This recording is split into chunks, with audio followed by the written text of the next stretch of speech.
are 5 chemicals that we have in our bodies that belong to the group of chemicals we call hormones. We produce them naturally. Now, like I said, 5 of them actually affect the way we look, the way we grow, our weight and muscle management, the way we feel, and the way we function. And these 5 that Dr. Sherita has identified for my conversation with her this morning, along with a challenge. Yes, a challenge. Remember that the best protection any woman can have is courage, according to Elizabeth Cady Stanton. So if you have the courage to take up the challenge that is actually good for you of eating live food, only live food, no dead food, only live food that's good for life for just 7 days, well, then maybe you have the courage to change the rest of your life for the better. But coming back to those 5 hormones, they are testosterone, and we know this one. This is the man's hormone, but surprise, ladies have it as well.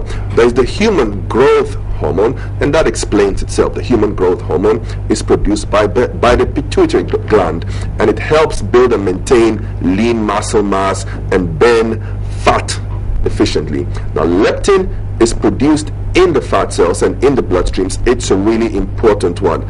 If you can control your diet and you can increase or decrease your body's production of leptin, you can effectively increase or decrease your weight. You can manage your weight any which way you want. Then there's thyroxine and epinephrine, and of course there's Sherita and Amicus, and well, they are hormones by themselves, because once they're on the set, chemical changes start to take place in me, in the viewers, and everybody around. Good morning, welcome to Sunrise. Happy new day.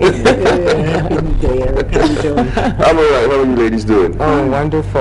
Okay. Oh, after Mama C, I'm just kind of trying to. You like Mama C? Yeah. Oh my God, from the moment you introduced her. Everyone loves Mama C. Yeah. Okay, so this live food challenge, and this weight management thing, I see you brought a few things, and I find it really hard to believe that with these simple everyday things like water and what's the nuts and pawpaw and pineapple, we can actually manage our weight effectively. And I'm also quite worried because this doesn't look like something that would really quench my hunger if I was really hungry. So talk to me, tell me about it. Okay, so what I did, I brought a few things, but first of all, we have to have the right attitude. Sometimes we need to go in prayer and say, all right, Most High, I got to get it together. It's not an easy challenge, to go eating all raw, all live. And when we say live food, we mean live fruits and vegetables, nuts and grains, not animals. Okay. I don't want to chasing a chicken and then bite into a live chicken. No, not that. Not that. Okay. So by live food, you mean uncooked fruits and vegetables. That's right. And anyone that can do this for 7 days would experience what? Oh, you're gonna lose weight. Euphoria. A lot of euphoria. Yes. Happiness. Yes. You're gonna feel happy. You're gonna feel happy. Happier. Less stress. A lot of the bloating goes away. Your skin glows. Oh, your memory, your spiritual connection. I mean, even me and Mama C was talking about. She said she went 1 year and she was so. It sounds like heaven on earth. Oh yes, it is. Sister Erica, so you're a vegan? I could say so. Yes, I don't eat a lot of dead food. You eat more live food. How long have you been doing this for? Because you look very good. I mean, for years. For years. Years. How many years? More than 30. More than 30 years. Yeah. Okay, because there are photographs of you on the internet in a Brazilian bikini on a beach, and you look good. Well, I felt good too. I took the picture. I took the picture. I told her things that happen in Brazil should stay in Brazil. Yeah, but I couldn't resist. On Facebook. So all of my elder sisters felt challenged. Not only challenged, they felt that at my age that I should be on a beach in a bikini. Anything is possible. Indeed, anything is possible. Have you tried a 7-day live food challenge yourself? Yes. You have? Longer. Yes, longer. Longer? Yes. And you have too? 21 days. Yeah, I've done 30 days before. 30 days? As far as straight live, 100%, yeah. But I eat live food every day. What's the relationship between these live foods, the fruits, the vegetables, the nuts, and the hormones that I mentioned earlier? Yeah, well, first of all, the hormones, you want to make sure that you're exercising, for one. The food is one thing, but you want to make sure you're exercising and getting proper rest, because that's the time when the hormones are doing this work, okay, at nighttime when you're sleeping and when you relax. Another one I want to talk about is cortisol, which is one that comes from stress. When we have high stress, this cortisol level goes up, and then it causes us to want to eat a lot. But the other thing it does, it brings that weight to the belly. It brings it to the, and that's the one that women complain about all the time, is the weight or the fat in the belly. So we have to lower our stress levels. You know, meditation, exercise, you know, boxing, you know, writing out some stress, you know, and burning it and letting it go, you know, but we have to relieve stress. Now, I brought different things because people gain weight for different reasons. I always ask my client, you know, I deal with more weight management. I want you to lose and keep it away. It's more of a lifestyle change, you know, that you're making. So even though we're doing this 1 week live, we want to make sure that people incorporate this, you know, maybe 50% or 25%, but always eating something live. So sometimes it's digestion. So we have the pineapple here. And then we also have the pawpaw. And you notice that this one is a foreign one. The pawpaw and the pineapple are weight loss. Yeah, because it's it'll help with burning fat. The pawpaw also with the seeds and the leaves, they help with burning fat. You brought to eat the seeds and the leaves? Yeah, you can make the leaf into a tea, and then the seeds, you eat small seeds along with the fruit. And it's not bad. It's not bitter or anything. It has actually a spicy taste. These two have very lots of enzymes, so that helps to break your food down. So this is why that's good in weight loss. Coconut oil helps with dealing with cholesterol, as well as helping to burn fat as well. It replaces the bad fat with the good fat. And that's the same thing with the flaxseed oil. Now, sometimes we have some people that exercise, they on diet, you know, they're doing everything, and they won't lose 1 kilo, 1 pound.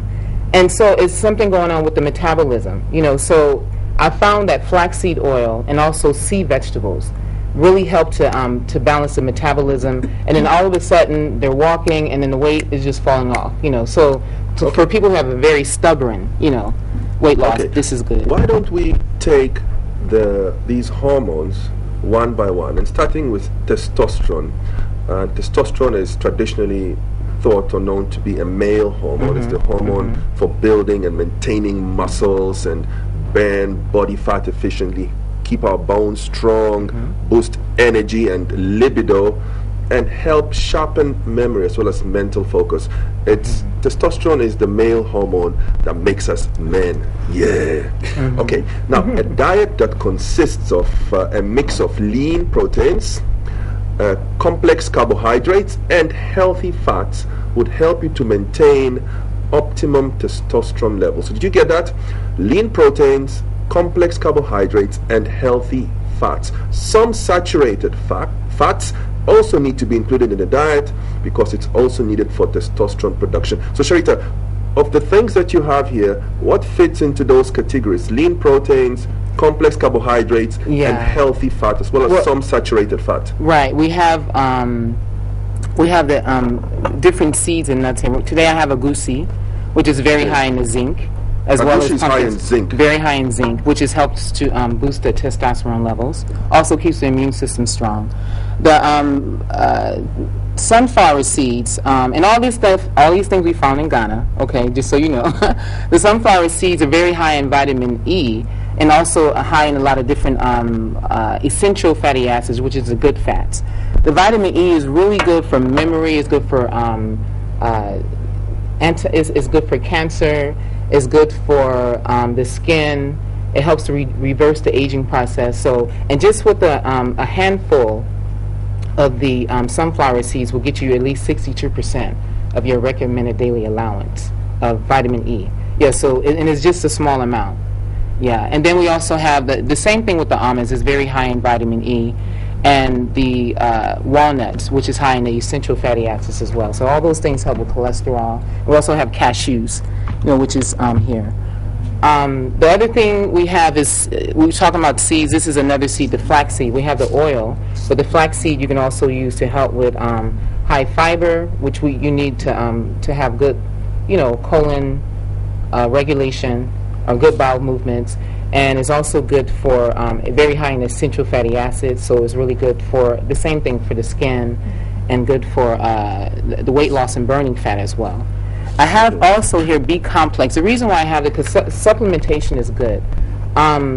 B complex is really good for the nervous system. Is good for stress. So if you're a person that's very, very high stress, and that cortisol level is going shooting up, and then you're eating, the fat is going to the stomach. If you take the B complex, you'll have a better result, and then it's less stress. You don't respond to issues the same way, or your body doesn't have the same reaction. You know, sometimes you can be under stress, and it's so much that your body is aching. Well, that's your nervous system that's just, you know, shocked. So you take the B complex, and it helps to calm the nervous system, and it also helps to maintain energy, and then it can help you with the weight loss as well. Interesting. Yeah. Now, I'm looking at the human growth hormone, and by the way, you can read what I'm reading. If you just go to the TV3 Sunrise page on Facebook, you will see that Dr. Sherita has posted this information about the 7-day life food challenge and the hormones that affect the way we build muscle, burn fat, and feel in general. But the human growth hormone is produced by the pituitary gland. It does basically almost everything that testosterone does, but it also helps to control blood sugar and insulin levels. Now, if you like exercising, you will know, or you would feel, the production of the HGH, because we produce a lot of it during exercise. But most HGH, surprisingly, is produced during sleep. Now, one thing I noticed from what you posted here, Sherita, is that you did not post which foods increase HGH in our bodies. Is there anything that we can eat to actually improve the production of HGH? Well, yeah, the different things that I mentioned here, but a lot is the exercise and getting proper rest. Exercise and rest. Yeah, exercise and rest is really important. You know, a lot of times we ignore stress and ignore the fact we got 4 hours of sleep when we're doing it on a regular basis. Our bodies are aging, and we're not able to let the body do its work, which is a lot of times at nighttime when the body is resting. So, like you said, the foods are here, but I would say more of sleep and exercise. Yeah. Okay, number 3 is the hormone that many people think is the hormone that controls our body weight. It is called leptin, and leptin is produced in fat cells and secreted in the bloodstream. It travels to the brain and to other parts of our bodies, and it is responsible for our appetite, decreased appetite, for example, increased metabolism, the efficiency with which we work, and the increased use of stored body fat for energy. You might not have heard about this, but if you look it up, you will see that all this is actually scientific fact. Leptin, Leptin. Now, complex carbohydrates like whole bread and cereals, spinach, contombe, yam, broccoli, beans, zucchini, lentils, whole grains. Now, all these together with regular exercise can help you produce more leptin, or to use it more efficiently. Now, very low calorie diets cause leptin levels to plummet, to go down. Get an adequate amount of sleep, regular exercise, and listen to what Dr. Sherita has to say about which of these foods actually affect the production of leptin in our bodies. Again, that's another one of sleep. When it comes down to producing the hormones in the body, period, keeping it balanced. So when it comes down to hormones, we can't go too far to the left and too far to the right. We have to stay in the center. So just having a lot of detoxification, you know, cleansing your body on a regular basis, maybe every 3 months, eating live foods on a regular basis, and taking supplementation when you're not able to get, you know, certain foods. These things help to regulate the hormones, you know, in the body. So regardless of which one it is, the proper foods is what helps with the balancing of the hormones. You've been very quiet, Timer, because you just been sitting here listening like a good student. You're surprised, because we know this is our storyteller here. which hormone, you know, is good for dancing and singing? You're having the appreciation concert. Yeah, all of them. All of them. Oh, you know, you just have to play some drums for me, and I'll dance. Yeah. The drum hormone. Drum hormone. Okay, what do we have to play for you to get you into a bikini? You know I'm not going to let you go with that one. No, send me back to Brazil. Send me back to Brazil. A woman can wear a bikini. I'll send you to La Beach. Oh, baby. Okay, Okay, Bojo Beach. No. Brazil. Busia Beach. Brazil. They all start with B. What's the difference between Brazil, Busia, and Bojo? Because fala Portuguese in Brazil. Tell me about your benefit concert, this appreciation thing. What's it about? Well, one, it's a 25th anniversary celebration. I'm celebrating 25 years of having been in Ghana. And instead of just having a party, I really wanted to do something more. So appreciation, it's appreciation as opposed to appreciation. And it's appreciating the peace that has prevailed in Ghana. The other thing, too, is to do something in the community where the community is working with the community.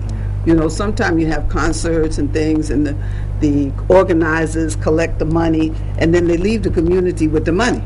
So we're not doing that. We're saying whatever it is that an individual, whether it's through sponsorship, tickets, whatever, it comes into the community through my hands, and it goes back into the community. I'm not taking the money. None of the money is coming to One Africa's pocket. It's not that One Africa can't use money, but the thing is that we want to do something different in Cape Coast. Because people are always saying, Cape Coast, nothing happening in Cape Coast. A lot of stuff is happening in Cape Coast. And we have some really, really great artists. But before I get to the artists, it's a benefit. We have 5 organizations that are going to benefit from this. A maternity unit, the School for the Blind, an orphanage, a school, and a football center. So we're not giving anybody money. Whatever money is raised, we said, give us your list and tell me what you need, and then we will go out and make sure that you get it. So making that happen, we have R2Bs, Kwabena, Ambole, Cynthia McCullough, a lot of our local artists, because it's community supporting community. Cape Coast is going to be jamming. Cape Coast is going to rock hot, my brother. Seriously. Very seriously. The One Africa Appreciation Concert tomorrow. Tomorrow At from the 4 p.m. to midnight. And I just want to say something about Mama C. I have known Mama C for eons. We never met. We met on Sunrise. We met on Sunrise. First time. Okay, that's what I'm talking about. We've been passing each other in cities, in International states. women. I get there, she's gone. She comes, I've left. So we Facebooked, and not even on the phone. People say, "Oh, she's the Imacus of Tanzania. I'm the Mama C of Ghana." So we've been, and this is the first time. Wow. Can we make this into a business, Sherita? Do you think we could make this into make money out of this? Get international women to all come to Sunrise, not just on International Women's Day, but every month, every week, and get people who've been passing each other by all around the world. Yeah, we have some powerful sisters that's on the scene, and we're always in the background, but we're the ones that's pushing and making things happen. Yeah. But now we're coming out. Yes. We come out of our seed, we germinated, the flower has bloomed, and we want to be seen and heard, and we're here to make some changes. Yes. We're about positive International Women, on International Women's Day. I hope you're enjoying this morning's edition of Sunrise as much as I am. Okay, now we're told that there are basically 2 emotions that we feel. You can break all your feelings down into 2 really simple categories. One is love, and the other one is fear. And when it comes to fear, well, there's only 2 outcomes. When you feel fear, there's 2 things that our bodies and our brains are programmed to do. That's either fight or flee.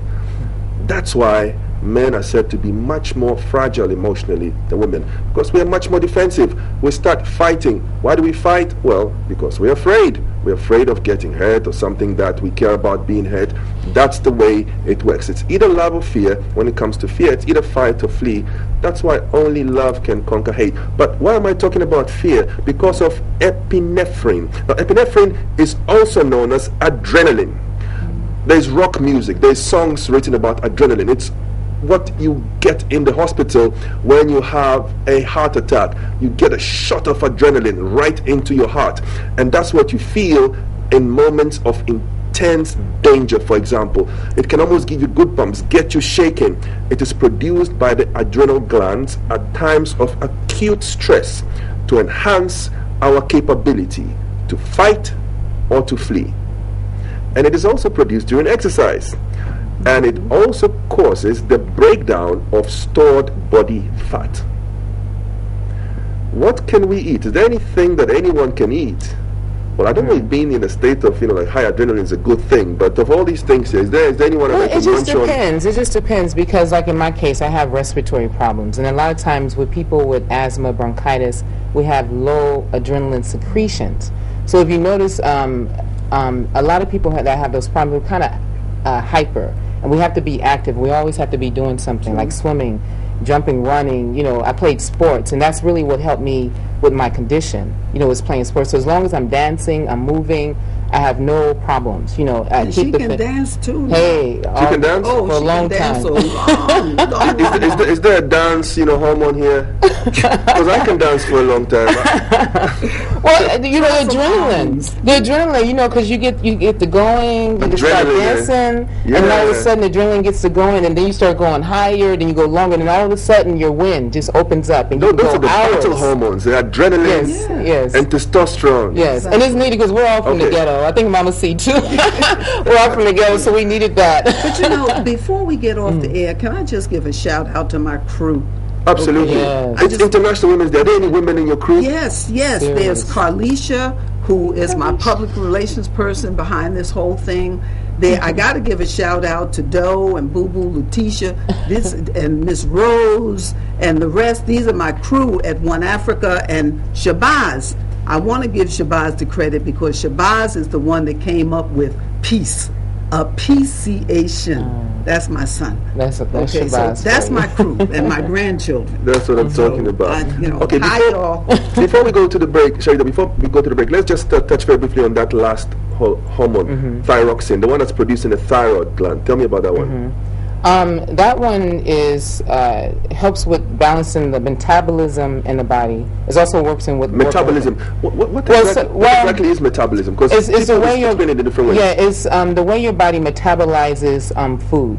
So sometimes the metabolism moves very, very fast, and it would diagnose you with hyper. So what's a good common word for metabolism? Is that like breaking down? Yeah, breaking down. The way your body uses energy or food. That's right. Yeah. So whether you use it or you store it. You store it. Yes, because sometimes you use too much, and then you see a lot of people very lean. They eat everything, and they're very lean. And they just don't put on weight. Yeah, the metabolism is very fast, so they have more like a hyperthyroidism. Hyperthyroid. Okay. And then you have where it's moving very, very slow, and people are huge, and they have a hard time losing weight. They don't have too much energy. They call that hypothyroid. Now, some of definitely the foods you want to eat are the oils is the coconut and the flaxseed oil and the flax seeds. Also, when it comes down to sea vegetables like kelp. Kelp is more known. People might know kelp a lot, but there's a lot of different sea vegetables that you can find in the different grocery stores here, some of the Chinese markets, and you can find kelp, just at the sea. And those type of things, the kelp helps to regulate. So if it's too fast or too slow, it helps to balance it. So sea vegetables, we always try to get in the raw food diet. We always try to get people to eat a lot of sea vegetables. Yeah. Lovely. We're talking to two lovely ladies. It's the International Women's Day edition of Sunrise. I've been looking at women from all over Africa. That's what I mean by international. Some were born in Africa and the United States. Some came to Africa to start incredible things. Some live in Africa and share their love and their beauty with us each and every day. Lots of posts coming through. Thank you very much, Dr. Sherita, for breaking down those hormones and throwing down the 7-day live food challenge to everyone. Can you do it? Can you live on live food for just 7 days? No dead food. Don't kill anything. Just eat it live, uncooked, raw. We're talking about fruits, vegetables, and nuts, of course. Just think about it, and you're guaranteed to feel much better and to be better off for the experience. At the very least, you'll say, well, I tried it and it worked.